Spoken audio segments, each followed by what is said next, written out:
Hello everyone, কেমন আছো তোমরা সবাই? আশা করছি ভালোই আছো। আর তোমাদেরকে আরেকটু ভালো রাখতে আজকে তোমাদের সঙ্গে শেয়ার করতে চলেছি নতুন একটা রেসিপি। আর এই রেসিপিটা হবে একটা মানকচু দিয়ে পাতলা মাছের ঝোল। আর এই মাছটা কী মাছ তোমরা কমেন্ট করে আমাকে অবশ্যই কিন্তু জানাবে। অনেকেই মাছটা চেনো, আবার অনেকেই চেনো না। তবে এই মাছটার কিন্তু বিভিন্ন নামে বিভিন্ন মানুষ ডাকে। তবে যে যাই নামে ডাকুক না কেন, মাছটা কিন্তু ভীষণ উপকারী। আর যাদের শরীরে একদম রক্ত নেই তাদের কিন্তু শরীরে রক্ত হতে একদম সাহায্য করে এই মাছটা।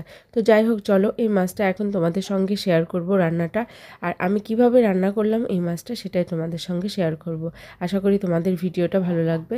প্রথমে মাছটা একটুখানি বড় বড় ছিল, যার জন্য আমি মাঝখান থেকে কেটে নিয়েছি। তারপর নুন হলুদ মাখিয়ে নিয়েছি। আর তারপরে আমি বেশ ভালো করে কড়া করে ভেজে নিলাম।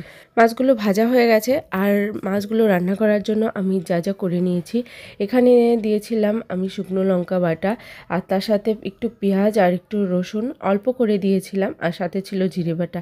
এগুলো দিয়ে আর নুন হলুদ দিয়ে আমি ভালো করে কিন্তু এবার কষিয়ে নিচ্ছি। আর এই মাছটা আজকে যেটা দিয়ে রান্না করব সেটা তো দারুণ একটা জিনিস। এটাও খেতে ভীষণই ভালো লাগে আর শরীরের জন্য তো ভীষণ একটা উপকারী জিনিস। আজকে যেটা দিয়ে মাছটা রান্না করব সেটা আমি আগে থেকেই সেদ্ধ করে রেখেছি, তোমাদের সঙ্গে অবশ্যই শেয়ার করব। তার আগে মশলাটা আমি ভালো করে কষিয়ে নিই। মশলাটা অনেক সুন্দর করে কষিয়ে নিয়েছি। আর ঝালটা একটু বেশি করেই দিয়েছি, কারণ এই মাছটাতে একটু ঝালের পরিমাণটা বেশি দিলে ভালো হয়।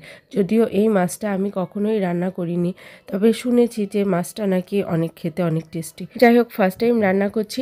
আর এই যে দিয়ে দিচ্ছি এটা হচ্ছে মানকচু। আর মানকচুটাকে কিন্তু সেদ্ধ করে নিয়েছি।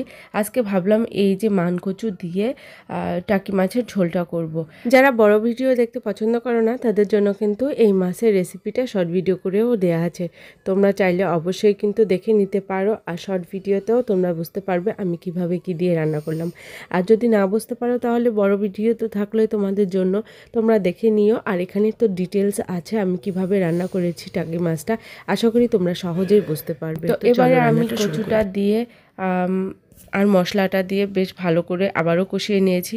কচুটা একদম প্রেসারে দিয়ে সিটি মেরে নিয়েছিলাম, কেন কি কচুটা যেহেতু অনেকটাই শক্ত ছিল, তো তার জন্য মনে করলাম প্রেসারে একটু সিটি মেরে নিই, যার জন্য ঝোলে দিলে যাতে সাথে সাথে গলে যায়। চলো এবার জলটাও দিয়ে দিলাম। কষানো তো প্রায় হয়ে গেছে, আর একটু পাতলা করে ঝোলটা বানাবো, যার জন্য আমি জলটা বেশি করে দিয়েছি।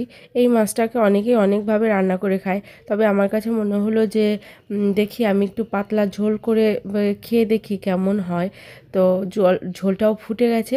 আর এদিকে ভাজা মাছগুলো আমি কিন্তু সব দিয়ে দিলাম, দেখতেই পাচ্ছ মাছগুলো দিয়ে দিলাম। ব্যাস মোটামুটি তো ঝোলটা রান্না করা হয়ে গেল। এখন মাছটা দেওয়ার পরে আর একটু ফুটিয়ে নেব ঝোলটা।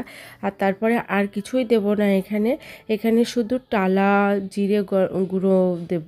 আর টালা জিরে গুঁড়ো দিলে ফ্লেভারটা অনেক দারুণ আসে। টালা জিরে গুঁড়োর ফ্লেভারটা আমার ভীষণই ভালো লাগে। আর লাস্টে যেটা দেবো সেটা হচ্ছে ধনিয়া পাতা। ধনিয়া পাতা না দিলে শীতের দিনে কোনো রান্নাই মনে হয় সম্পূর্ণ হয় না। তো এখানে আমি জিরে গুঁড়োটা, টালা জিরে গুঁড়োটা করে রেখেছিলাম, দিয়ে দিলাম কিছুটা। আর এবার বেশ ভালো করে নাড়াচাড়া করে মিশিয়ে নিলাম। মিশিয়ে নেওয়ার পরে বাদবাকিটা আমি এখন ধনেপাতা দিয়ে নামিয়ে নেব। তো রেসিপিটা আজকে তোমাদের সাথে শেয়ার করলাম, তোমরাই বলো কেমন লাগলো। আশা করছি তো রেসিপিটা দারুণ লেগেছে তোমাদের কাছে। অবশ্যই কিন্তু কমেন্ট করে জানিও। দেখতে কিন্তু যেমন সুন্দর হয়েছিল, খেতেও কিন্তু তেমনই সুন্দর হয়েছিল। এখানে আমি এক মুঠো করে ধনিয়া পাতা দিয়ে দিলাম ঝোলের মধ্যে, আর দেখতে ঠিক এরকম হয়েছিল। চলো আজকের রেসিপিটা কেমন লাগলো অবশ্যই কমেন্ট করে জানিও।